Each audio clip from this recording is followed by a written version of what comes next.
Hai semuanya, di video ini kami akan menjelaskan filsafat pengetahuan. Sebelum menjelaskan lebih lanjut, kami akan memperkenalkan anggota kami yang beranggotakan Sahrul Ramadan, Hanif Fadila, dan Farhan Ardian. Penasaran seperti apa penjelasannya? Oke, langsung saja kita mulai. Epistemologi. Apa itu epistemologi? Secara etimologi, epistemologi merupakan kata gabungan yang diangkat dari dua kata dalam bahasa Yunani, yaitu episteme dan logos. Episteme berarti pengetahuan atau kebenaran, dan logos berarti pikiran, kata, atau teori.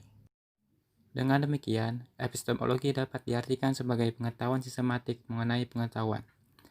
Epistemologi dapat juga diartikan sebagai teori pengetahuan yang benar atau theory of knowledge. Istilah epistemologi dipakai pertama kali oleh James Frederick Ferrier untuk membedakannya dengan cabang filsafat lain, yaitu ontologi atau metafisika umum. Filsafat pengetahuan atau epistemologi merupakan salah satu cabang filsafat yang mempersoalkan mengenai masalah hakikat pengetahuan. Epistemologi juga merupakan bagian dari filsafat yang membicarakan tentang terjadinya pengetahuan, sumber pengetahuan, asal mula pengetahuan, batas-batas, sifat-sifat, dan kesahihan pengetahuan. Terjadinya pengetahuan. Kejadian pengetahuan ada dua jenis, yaitu a priori dan a posteriori. Menurut Kamus Besar Bahasa Indonesia, a priori diartikan sebagai berberanggapan sebelum mengetahui keadaan yang sebenarnya. Sedangkan a posteriori dalam Kamus Besar Bahasa Indonesia diartikan bahwa setelah diketahui akan telah dilihatnya, diselidiki, dan sebagainya dalam keadaan yang sebenarnya. Di dalam pengertian yang lebih luas, a priori diartikan seseorang memiliki pengetahuan atau asumsi sebelum bertemu dengan pengalaman. Intinya, ia menyimpulkan terlebih dahulu sebelum mengalami suatu hal. Sedangkan a posteriori artinya bahwa seseorang memiliki sesuatu pengetahuan atau asumsi ketika ia telah mengalami sesuatu hal seperti telah melihat, menyelidiki, dan melakukan penelitian terlebih dahulu, yang kemudian menyimpulkan sesuatu hal berdasarkan apa yang sudah ditelitinya. Oke, materi selanjutnya akan dibacakan oleh saya. Menurut John Hopper, ada 6 alat untuk memperoleh pengetahuan. Yang pertama, pengalaman indera. Seperti yang kita tahu, ada 5 indera pada manusia: mata, telinga, kulit, hidung, dan lidah. Indera-indera tersebut adalah alat yang paling vital dalam memperoleh pengetahuan, karena penginderaan adalah satu-satunya alat yang menyerap segala objek yang ada di luar dari diri manusia.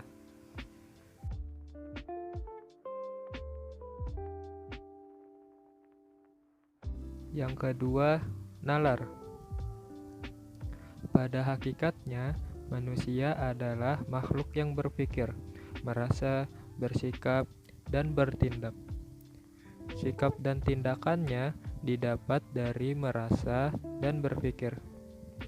Jadi, penalaran adalah proses berpikir yang menggabungkan dua pemikiran atau lebih untuk menarik sebuah kesimpulan yang berupa pengetahuan. Yang ketiga adalah otoritas. Otoritas adalah kekuasaan yang sah dimiliki oleh seseorang dan diakui oleh kelompoknya. Pengetahuan ini terjadi karena wibawa seseorang sehingga orang lain memperoleh pengetahuan. Yang keempat, intuisi. Intuisi adalah suatu kemampuan yang ada pada diri manusia melalui proses kejiwaan tanpa suatu rangsangan atau stimulus mampu untuk membuat pernyataan berupa pengetahuan. Pengetahuan ini tiba-tiba datangnya dan di luar dari kesadaran. Yang kelima, wahyu. Wahyu adalah berita yang disampaikan oleh Tuhan kepada nabi untuk kepentingan umat. Contohnya, Nabi Muhammad SAW mendapat wahyu dari malaikat Jibril di Gua Hiro. Yang keenam, keyakinan. Keyakinan adalah kemampuan yang ada pada diri manusia yang diperoleh melalui kepercayaan. Kepercayaan adalah suatu keadaan pada saat seseorang menganggap suatu premis benar. Jenis-jenis pengetahuan. Menurut Suejono Soemargono, metode-metode ilmiah secara garis besar ada dua macam. Pengetahuan dibagi menjadi dua, yaitu pengetahuan non-ilmiah dan pengetahuan ilmiah. Pengetahuan non-ilmiah yaitu pengetahuan yang didapatkan tanpa melalui metode ilmiah. Sedangkan pengetahuan ilmiah sebaliknya, yaitu pengetahuan yang didapatkan melalui pengamatan dan percobaan secara ilmiah. Menurut Plato dan Aristoteles, pengetahuan dapat dibagi menjadi 4 tingkatan. Yang pertama, pengetahuan ekasia. Pengetahuan ini isinya adalah hal-hal yang berhubungan dengan kesenangan dan kesukaan, serta kenikmatan. 2. Pengetahuan pistis.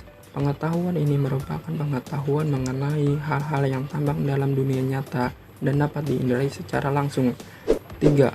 Pengetahuan dianoia adalah pengetahuan yang banyak berhubungan dengan kualitas yang berkaitan dengan luas, isi, jumlah, dan berat, yang kemudian disimpulkan dari hipotesis yang diolah oleh akal melalui cara pikir.